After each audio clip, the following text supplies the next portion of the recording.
Hey guys, I just wanted to touch base with you. First and foremost, I want to apologize for the graininess of this video. I'm not really sure why this is recording this way, but we're talking about the Inside Edition video, and there's a couple other things that I want to talk about before I end it. But the first thing with Inside Edition is, from a vain and sort of humorous perspective, I don't look like that. I don't have 9 chins. I only have 2.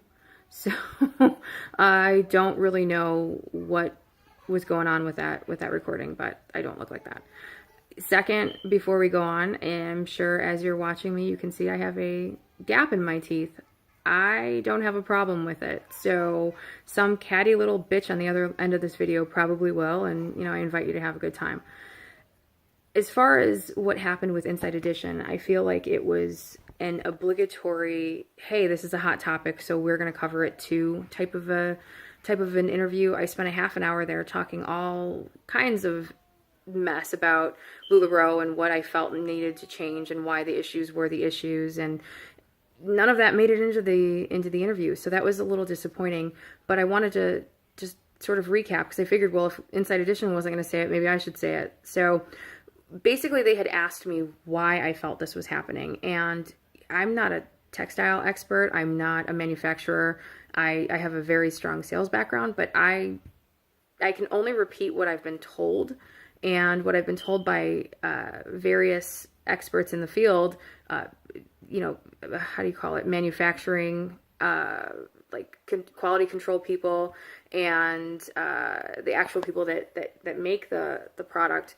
They said that there's a chemical and mechanical process that they use to make these leggings this soft, that essentially the fabric is a sort of slinky, stretchy material, and then it goes through this process that weakens the fibers. And we know LuLaRoe has already admitted to that's the way it works. So what happens though is that in weakening these fibers, you sometimes get like little areas that have they're like degraded, and putting them on, say, a sleeve where you're not sitting on it, standing up, moving, running around, it might not draw a hole. So, we have these shirts and dresses that are made out of the same material that the leggings are, but they don't seem to be being returned at the rate that the leggings are. So, you put your butt into a pair of leggings and you go, run around chasing your kids, and you split a hole. It's very easy for somebody who is defensive to say that it's because you're too fat and you're putting on these leggings that don't fit you. I have never had that problem. I'm a very happy, healthy size 8, and I want to be really clear. I'm a little sensitive to the whole "you're too fat" thing. I've been a size 4 and I've been a size 22, and getting to this 8 was a pretty important milestone for me. I don't need some holier than thou, legging worshipping bitch to tell me that I'm too fat to wear a pair of leggings. I know my size. I don't try to be anything but the size that I am. And if I am, it's because I'm working out and eating right and trying to shrink that size, but I don't pretend by putting on a pair of pants that are too small for me in the interim. So where I do think that maybe some of the user error is the cause for holes in leggings, I'm sure there's one person out there that was a little too big and put on a pair of pants that probably didn't fit her. I don't think that's the norm. I think it's a manufacturing issue, and I think it probably stems from LuLaRoe's response to exponential growth unexpectedly, and they haven't had the time to really address the type of volume that they need and what they need to do to quality control in the interim. So that was what I said. I also felt that LuLaRoe passed the buck onto their customer, which would be the consultant. I feel that because the consultant is responsible for damages and replacing these issues, these damages, they essentially are put on the defensive, and they're trying to come up with creative ways to alleviate the financial stress on them. If they're shipping, free shipping, free of charge, and they have to replace them, and then they have to ship them again, and then they have to replace them again, and they have to ship them again.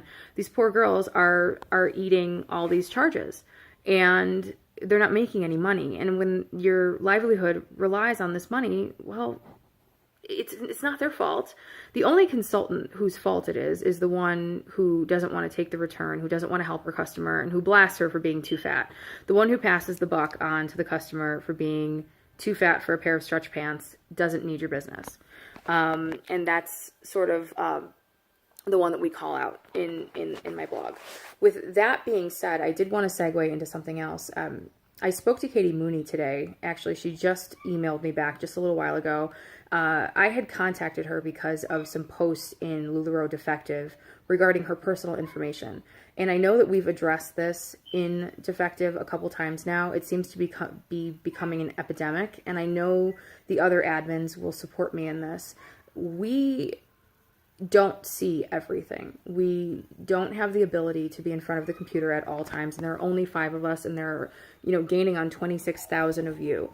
I don't think that it's much to ask you to be a decent human being.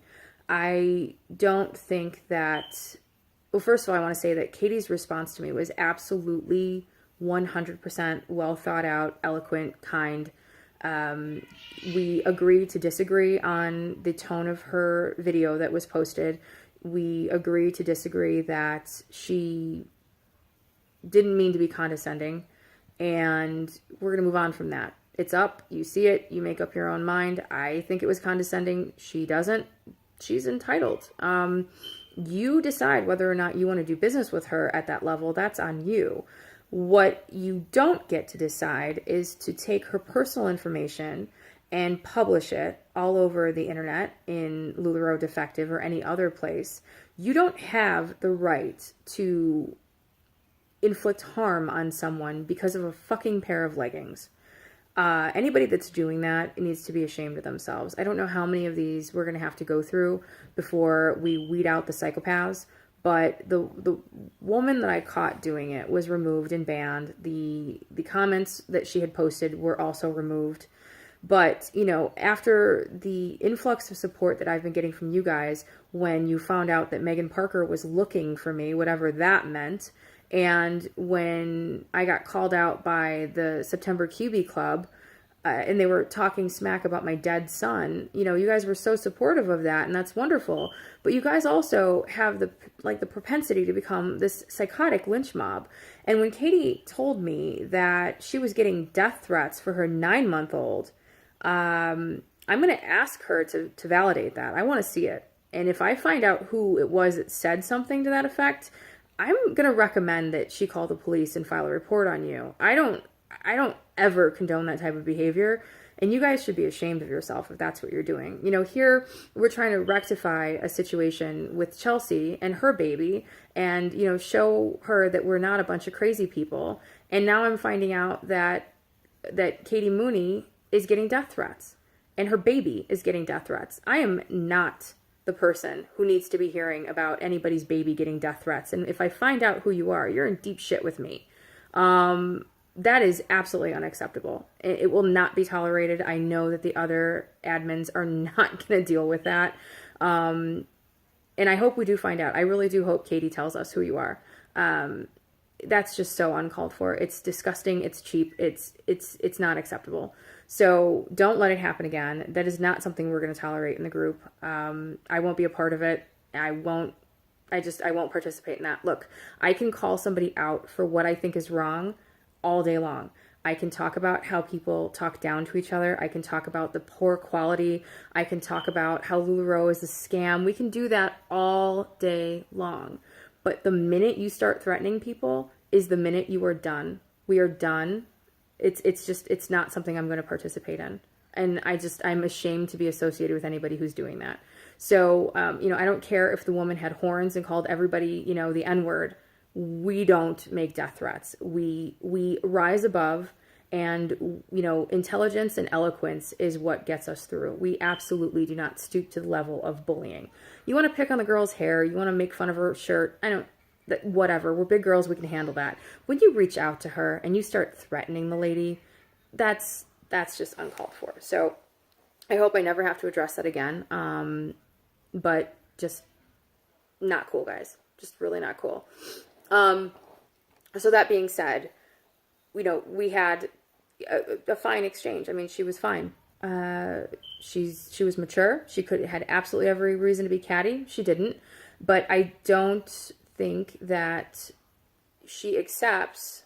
And you know, if I were her, I don't know that I would either. But I don't think that she accepts what I'm saying in my blog. And I think that because these mentors and uplines are seeing the money, I think that they are putting trust in a company that could very well be leading them down the wrong path. There are substantial legal claims. The FTC is getting involved. The TINA.org, Truth in Lending, or excuse me, truthinadvertising.org just released an article that I'll be blogging about soon. But the article gives evidentiary support to the issues with the truth in advertising that we've had with LuLaRoe. This is an agency that's consumer protection oriented. They're not writing a book. You can't accuse them of trying to, you know, profit financially from blowing up LuLaRoe like, you know, some of you did to me. You know, they're not here for anything but to protect the consumer. So when they release a report that says, well, LuLaRoe lied about this, and oh, hey, you know, you're not supposed to advertise your bonus checks, but here's a picture of Kim Roylance with her $1 million check, you know, it adds a little bit more weight to our argument. So, you know, I don't think that a lot of these people are ready to hear that this is not okay. I think that they're being told that it's going to be okay and that it's fine, and they really don't know any better, is what I'd like to think. I think that through the course of these blogs, they will learn what's happening. I'm in no way an attorney, but I have them, you know, and we talk about these things, and the law is, you know, you can look it up online. I mean, it's black and white. It can be interpreted different ways, but at the end of the day, you know, there's things you can and cannot do, and LuLaRoe is doing it significantly. So, you know, I think that needs to be addressed and addressed and addressed and addressed until somebody hears it. I also told Miss Mooney today that I don't think that LuLaRoe is beyond repair. I think that at some point they have to own the issues that they have and say, you know what, you guys, we made some mistakes. Here is a new leaf, and we're going to do this, and we're going to do right by our consultants. A lot of consultants think I have a problem with consultants. I don't.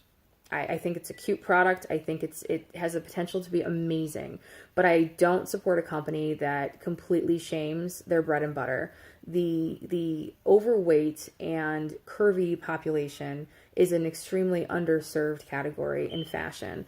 And here comes this company with this marketing plan that just blows away anything else that's ever been done. And for that, it's genius. But these women are living in LuLaRoe just to take abuse from other consultants that are calling them fat and telling them that they don't belong, essentially, in a product that was made for them, which is asinine and unacceptable.